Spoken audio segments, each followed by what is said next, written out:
हिंदू धर्मातील आपल्या मुलामुलींना धर्म, अध्यात्म यांचे संस्कार देणं, शिवरायांचं चरित्र शिकवणं का गरजेचं आहे हे आता लक्षात येत आहे. कारण नाशिकच्या एका कॉर्पोरेट कंपनीमध्ये सुरू असलेलं धर्मांतरणाचं रॅकेट, कॉर्पोरेट जिहाद या गोष्टींमुळे. या कंपनीमध्ये एक टोळी ऍक्टिव्ह होती जी हिंदू मुलींचे ब्रेनवॉश करून हिंदू देवदेवतांबद्दल चुकीच्या गोष्टी त्यांना सांगून आधी त्या मुलींमध्ये हिंदू धर्माबद्दल द्वेष निर्माण करायचा.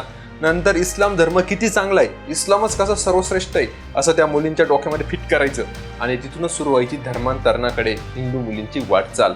मग त्या मुलींसोबत चुकीचं वर्तन करायचं, त्यांना चुकीचा स्पर्श करायचा, त्यांच्यासोबत जे जे वाटेल ते करायचं, असं सगळं काही रॅकेट नाशिकमध्ये सुरू होतं.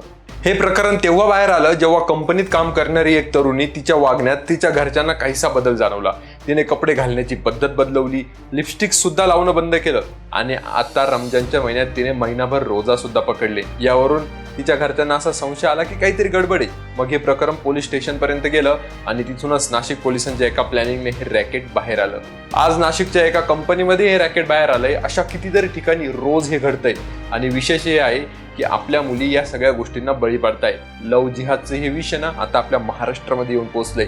यांच्यासारख्या नराधमांवर कडक कारवाई करणं गरजेचं आहे. यासोबतच सगळ्या कॉर्पोरेट कंपन्यांची एकदा चौकशी केली पाहिजे. अजून अशा अनेक हिंदू तरुणी यात अडकलेल्या असू शकतात. आता विचार करण्याची खरी गरज आहे आणि आपल्या धर्माबद्दल, आपल्या देवदेवतांबद्दलचं शिक्षण देण्याची गरज आजच्या मुलामुलींना आहे.